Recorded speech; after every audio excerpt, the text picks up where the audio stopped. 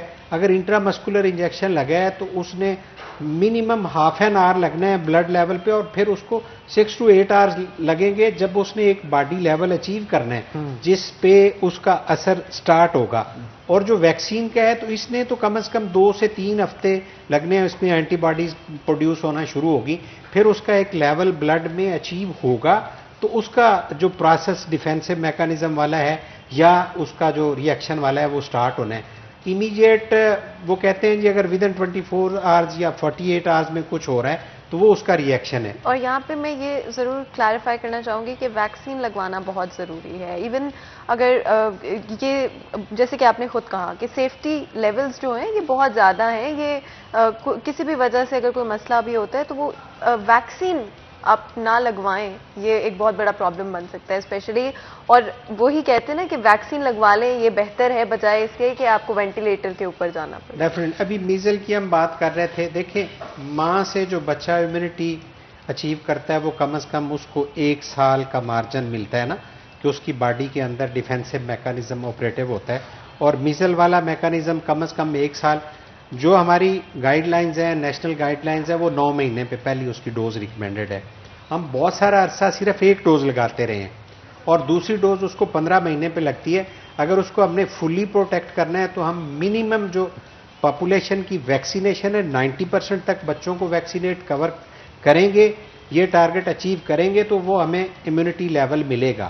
اگر جیسے پہلے ڈاکٹر بلال نے بات کی, اگر کچھ لوگوں کو ویکسینیٹ کر رہے ہیں کچھ نہیں ہو رہا ہے, ایک میجر جنک جو ہے پاپولیشن کا وہ مس ہو رہا ہے, تو اس میں پھر ویکسین آؤٹ بریکس کے وہ جو ویکسین پروڈیوس ڈیزیزز ہوں گی وہ رسک ہوتا ہے.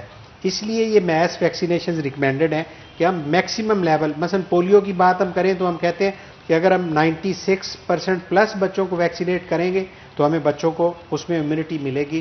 ہم کہہ سکتے ہیں کہ جی ہم نے 100% بچوں کو ویکسینیٹ کر دیا ہے. اسی طرح میزل کا ہے, میزل کا منیمم جو ہم ٹارگٹ ہے بیس لائن اگر 90 کراس کرتے ہیں تو ہم کہتے ہیں کہ جی ہم ایک سیف زون میں ہیں, ہمارے کوئی آؤٹ بریک کا چانس نہیں ہے, کلسٹرنگ کا چانس نہیں ہے.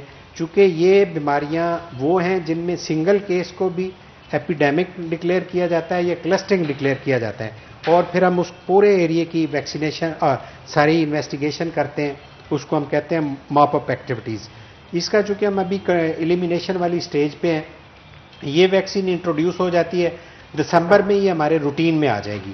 ابھی یہ کیمپین کر لیں گے تو جس طرح ہمارے دوسرے روٹین کے آ رہے ہیں روٹین میں آ جائے گی. تو میرا خیال ہے کہ جو بہت ساری اموات ویکسین کی انٹروڈکشن سے پہلے تھی اس کو ہم کنٹرول کر سکیں گے, کم کر سکیں گے. اچھا ڈاکٹر صاحب, خسرہ کے حوالے سے بتائیے گا کہ دوسری کنٹریز کے ساتھ اگر پاکستان کو کمپیئر کیا جائے تو کیا کیسز کی تعداد ہے؟ کیونکہ اگر پولیو کو دیکھا جائے آل اوور دا ورلڈ بہت سارے ملکوں کے اندر ریڈیکیٹ مکمل طور پہ ہو چکا ہے, لیکن پاکستان افغانستان میں ایگزسٹ کرتا ہے ابھی بھی. تو کیا خسرہ کی بھی صورتحال یہی ہے یا وہ بھی آل اوور دا ورلڈ پایا جا رہا ہے؟ نہیں, آل اوور دا ورلڈ پایا جا رہا ہے میزلس. اس کی وجہ سے اس کو ہم ریڈیکیٹ نہیں کر رہے, اس کو ہم ایلیمینیٹ کر رہے ہیں نا. ریڈیکیٹ تو مکمل ختم کرنا ہے نا, ایلیمینیٹ ہے کہ اس کو 0 لیول پہ لے جائیں گے ہم. دیکھیں دنیا میں یہ ایک ڈیفینیشن جو میں نے آپ کو بتائی یہ WHO کی ہے کہ اگر کسی ایک علاقے سے اسپیسیفک ایریا سے 2 کیس آ جاتے ہیں ان 1 منتھ, دیٹ از ایپیڈیمک. وہ کہتے ہیں کہ جی یہاں پہ آؤٹ بریک ہو گئی ہے خسرے کی, تو فوراً اس علاقے کو موپ کریں, دیکھیں کہ ویکسینیشن اسٹیٹس کیسا ہے لوگوں کا, اور اس کو کور کرنا چاہیے. ہر ڈیزیز کا ایک ڈفرینٹ لیول ہے. دیکھیں یہ انڈیمک چیزیں وہ ہوتی ہیں کہ جو نارملی پائی جا رہی ہیں. مثلاً ڈینگی ہے نا, نارملی ہمیں انڈیمک ایریا میں ہے. مورٹیلٹی ریٹ کیا ہے اس کا؟ کس کا؟ یہ خسرے کا. خسرے کا مورٹیلٹی ریٹ اتنا نہیں ہے, اس کا کنٹیجیس زیادہ ہے, اسپریڈ زیادہ ہے. اگر اس کی پراپر میڈیکیشن کی جائے تو یہ بڑی اچھی کوریج ہے اس کے. چلیں جی, ہم تو دعا کرتے ہیں اور آپ کو بیسٹ وشز بھی, کیونکہ آپ جو کام کر رہے ہیں وہ ہماری عوام کی فلاح کے لیے کر رہے ہیں, اور ہم امید کرتے ہیں کہ آنے والے دنوں کے اندر آپ جو بھی کمپائل ڈیٹا کر رہے ہیں اور جس طرح سے ویکسین کی مہم سٹارٹ کر رہے ہیں وہ مکمل ہدف جو ہیں وہ اپنا پورا کر سکیں. تو بہت شکریہ ونس اگین آپ دونوں کا شو میں آنے کے لیے. اسی کے ساتھ ناظرین چھوٹا سا بریک لیں گے, بریک کے بعد دوبارہ حاضر ہوتے ہیں. کہیں مت جائیے گا, ہمارے ساتھ رہیے گا.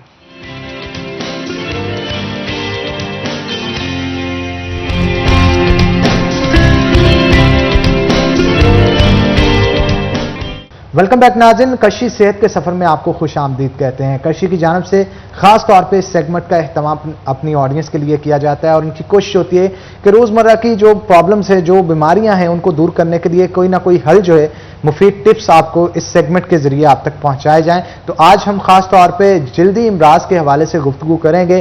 پھوڑے پھنسیاں جو کہ عام طور پہ گرمیوں کے اندر یا پھر سردیوں کے اندر بھی بہت سارے لوگوں میں خون کی خرابی یا دیگر وجوہات کی بنا پر دیکھنے کو ملتی ہیں, اس کی وجہ سے آپ کا حسن بھی خراب ہوتا ہے اور جلد بھی خراب ہوتی ہے. ان سے کیا مسائل پیدا ہوں گے, ان تمام تر چیزوں کے حوالے سے گفتگو کریں گے. تو آج خاص طور پہ ہمیں جوائن کیا ہے حکیم اکبر صاحب نے, تو ویلکم کرتے ہیں حکیم صاحب آپ کو شو کے اندر. سب سے پہلے حکیم صاحب بتائیے گا یہ جلدی امراض پھوڑے پھنسیاں ہوتی کیا ہیں؟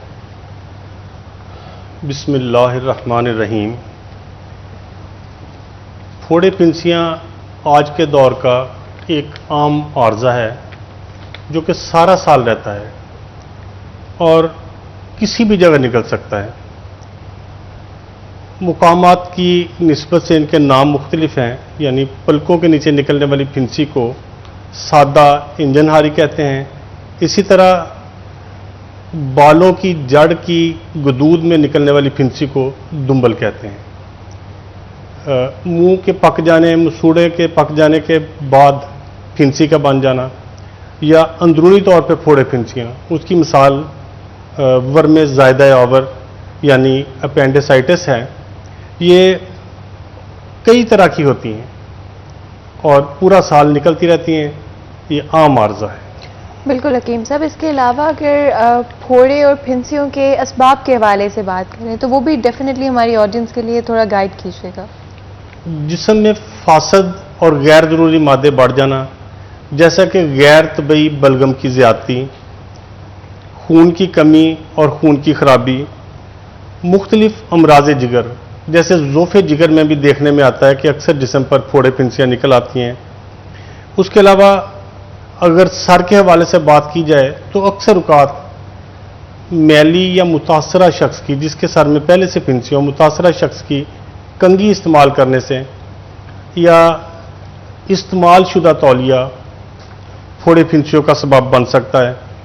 اس کے علاوہ قوت مدافعت کی کمی, غذائیت کی کمی, میلے چلے رہنا, صفائی کا, حفظان صحت کے اصولوں کا پوری طرح عمل درآمد نہ کرنا اس کے اسباب میں شامل ہے. اور اس میں کیا خون کی خرابی بھی ایک وجہ ہو سکتی ہے؟ جی, خون کی خرابی سر فہرست ہے اور ہر اس چیز کو ہم خون کی خرابی میں ایڈ کر لیں گے جو کہ فاسد مواد کی صورت میں ہو جائے یا بلغم کے غیر طبی ہونے کی صورت میں, وہ سب خون کی خرابی میں شامل ہو جائیں گے. اور پھوڑے پھنسیوں کی علامات کیا ہیں حکیم صاحب؟ جس جگہ پھوڑے پھنسیاں نکلتی ہیں عموماً پہلے وہ جگہ جلن والی ہو جاتی ہے, وہاں سے جلن کا احساس ہوتا ہے, وہاں پہ ایک یا ایک سے زیادہ پھنسیاں نکلتی ہیں, وہاں پہ خارش ہوتی ہے, بعض اوقات درد بھی ہوتی ہے. اس کی شدت بعض اوقات اتنی ہوتی ہے کہ درد کے ساتھ بعض اوقات بخار بھی ہو جاتا ہے. اور بعض اوقات ایسا ہوتا ہے کہ پھوڑے پھنسیوں میں پیپ پڑ جاتی ہے, پھنسیوں سے پیپ کا اخراج ہوتا ہے. تو یہ ساری چیزیں ان کی علامات میں شامل ہیں. بالکل. اور کیا اس میں درد کی شدت اور بخار بھی شامل ہے؟ بالکل ایسا ہی ہے کہ بعض اوقات جب یہ مرض بڑھ جاتا ہے تو پھنسیاں پک جاتی ہیں, ان میں سے پیپ نکلتی ہے, شدت کی درد ہوتی ہے, تو مریض اس کو برداشت نہیں کر پاتا, نتیجتاً بخار ہو جاتا ہے. اور پھوڑے پھنسیوں سے بچنے کے لیے احتیاطی تدابیر کیا ہونی چاہیے؟ احتیاطی طور پر ہمیں پانی زیادہ پینا چاہیے, بازاری کھانے نہیں کھانے چاہیے, کوشش کرنی چاہیے کہ بڑا گوشت نہ کھایا جائے یا کم سے کم کھایا جائے. اس کے علاوہ گرم چیزیں, گرم مشروبات جتنا ممکن ہو سکے ان سے پرہیز کریں. اپنے کپڑے, تولیہ, اپنے استعمال کی چیزیں صاف رکھیں. حفظان صحت کے اصولوں پر اچھی طرح عمل کیا جائے. ورزش اور سیر کو معمول بنایا جائے. بہرحال پانی زیادہ پینا یہ سب سے بہترین احتیاطی تدابیر میں شامل ہو گئے. بالکل حکیم صاحب، اور اس کے علاوہ کوئی قدرتی ایسی چیزیں بھی ہیں جو ہم کر سکتے ہیں جس سے بہتر طریقے سے ہم پریکاشنری میئرز جو ہیں وہ لے سکیں؟ ایسی صورت میں ایسا ہے کہ اپنے نظام انہضام کو خراب نہ ہونے دیں. نظام انہضام اس کی بنیاد بنتی ہے کہ اس کے خراب ہونے سے خون خراب ہوتا ہے. تو پانی کا زیادہ پینا، اپنی غذاؤں میں پھل سبزیاں سلاد زیادہ استعمال کرنا، کوشش کریں کہ مرغن غذائیں، زیادہ گرم چیزیں کم سے کم استعمال کریں، سبزیاں پھل جوس یہ چیزیں زیادہ سے زیادہ استعمال کریں. بالکل حکیم صاحب، کرشی کی کون سی ادویات ہیں معیاری جو کہ پھوڑے پھنسیوں سے استعمال میں ہمیں یہ پھوڑے پھنسیاں کم کرنے میں مددگار ثابت ہوں گی؟ مصفین لیکوڈ اور مصفین ٹیبلٹس پھوڑے پھنسیوں سے نجات کے لیے، خون صاف کرنے کے لیے مؤثر ترین دوائی ہے. بالکل. اور مصفین ٹیبلٹ یا لیکوڈ کے حوالے سے اگر بات کریں تو اس کی خصوصیات کیا ہوں گی؟ خاص طور پر خون کو صاف کرتی ہے، جس سے رنگت نکھر جاتی ہے، بدن کی رنگت صاف ہو جاتی ہے، چہرہ نکھر جاتا ہے، چہرے پہ نکھار آ جاتا ہے، چہرے کے داغ دھبے دور ہو جاتے ہیں. اور خاص طور پر موسم برسات کی جلدی امراض کے لیے یہ دونوں چیزیں بہت مفید ہیں. اس کے علاوہ عام خون کی خرابی اور اس سے پیدا ہونے والے تمام عارضے اللہ کے حکم سے اس سے ٹھیک ہو جاتے ہیں. گرمی دانے اور پھوڑے پھنسیاں ختم ہو جاتے ہیں. اور حکیم صاحب اگر بات کی جائے ایسے امراض جلد پھوڑے پھنسیوں کے لیے معاون ادویات کی جو کہ ان کے علاوہ استعمال کرنے سے مفید ثابت ہوں گی تو وہ کون کون سی ہیں؟ ایلوکیئرس، الرجیکس، ایلرجی کیپسول، ارکے گلاب، اکسیر جگر. کرشی کی یہ ایسی ادویات ہیں جو خون کو صاف کرنے کے لیے اور اچھا خون پیدا کرنے کے لیے مصفین ٹیبلٹ اور مصفین لیکوڈ کے ساتھ فوائد کو دو چند کر دیتی ہیں. بالکل حکیم صاحب. اور کسی بھی چیز کا یا کوئی بھی اسپیشلی اگر ہم دوائیوں کے حوالے سے بات کرتے تو بڑا ضروری ہوتا ہے کہ اس کا صحیح استعمال آپ کو پتہ ہو. اگر ہم مصفین ٹیبلٹ اور لیکوڈ کے حوالے سے بات کریں تو اس کو بہتر نتائج کے لیے، بہترین نتائج کے لیے کس طرح سے استعمال کرنا چاہیے؟ بچوں کے لیے ایک چائے والا چمچ صبح شام اور بڑوں کے لیے صبح شام 2 چمچ. لیکن بہترین طریقہ یہ ہے کہ معالج سے مشورہ کر کے دوائی استعمال کی جائے. کرشی کی تمام ادویات جو ہیں وہ گولڈ سٹینڈرڈ مینوفیکچرنگ کے ذریعے تیار کی جاتی ہیں. یہ گولڈ سٹینڈرڈ مینوفیکچرنگ ہے کیا؟ الحمدللہ کرشی کی تمام products state of the arts ہیں، یعنی ایک معیار ہے ان کے بنانے کے لیے اچھی مشینری، ٹیکنیکل طریقے اور بہت معیاری طریقے سے. جیسے کہ ہم روزمرہ اپنے معاملات میں اپنی ہر چیز کے لیے کوشش کرتے ہیں کہ ان میں نفاست برقرار رہے، ان میں شائستگی برقرار رہے. ان کو بنانے کے لیے جیسے ہم اچھے سے اچھا کر سکتے ہیں ایسے ہی کرشی بھی انٹرنیشنل طریقے فالو کرتے ہیں. اور یہی وجہ ہے کہ کرشی کی تمام پروڈکٹس مارکیٹ میں دیگر پروڈکٹس کی نسبت زیادہ مقبول ہیں. الحمدللہ ان کے ہر معیار کے لیے علیحدہ علیحدہ کوالٹی ٹیسٹ موجود ہیں کہ ہر موقع پہ ادویات کو سٹاک کیسے کرنا ہے، تیار کیسے کرنا ہے، پیکنگ، بار کوڈنگ، ہر طرح ان کا معائنہ کیا جاتا ہے. بار بار مختلف مراحل پر ٹیسٹ کیے جاتے ہیں. یہ ساری چیزیں گولڈ سٹینڈرڈ کہلاتی ہیں. بالکل. اور اب آئی تھنک ایک سوال بڑا ضروری ہے اور بہت اہم بھی ہے اسپیشلی ہماری آڈینس کے لیے، کیونکہ جو بھی لوگ ابھی ہمیں دیکھ رہے ہیں وہ چاہیں گے کہ کرشی کی مصنوعات وہ ایک تو خرید کہاں سے سکتے ہیں، کہاں سے یہ مصنوعات مل سکتے ہیں. اور اسپیشلی ایک بہت امپورٹنٹ چیز یہ بھی ہے کہ اگر کوئی کسی بھی مصنوعات کی، کسی بھی دوائی کی آپ تفصیل جاننا چاہتے ہو تو وہ آپ کہاں سے پتہ کر سکتے ہیں؟ کرشی کی تمام ادویات ہر اچھے میڈیکل سٹور سے دستیاب ہیں، ہر اچھی فارمیسی سے مل سکتی ہیں. لیکن آن لائن بھی اہتمام ہے. اگر ان کے متعلق جاننا چاہیں، ان کی خریداری کے لیے کہ ہم آن لائن خریدنا چاہیں تو ان کی ویب سائٹ موجود ہے، وہ وزٹ کر سکتے ہیں www.karshihealthshop.com. بہت شکریہ حکیم صاحب، بہت ہی مفید مشورے تھے جو کہ آپ نے دیے. امید کرتے ہیں کہ اس سے ہماری آڈینس بھی مستفید ہوئی ہوگی. ونس اگین آپ کا بہت شکریہ. اسی کے ساتھ ناظرین آج کے پروگرام سے اپنے میزبان حنان بخاری اور فاطمہ ناصر کو اجازت دیں. اپنا بہت بہت خیال رکھیں. ہم ملیں گے آپ سے اگلی دفعہ. تب تک کے لیے اللہ حافظ. اللہ حافظ.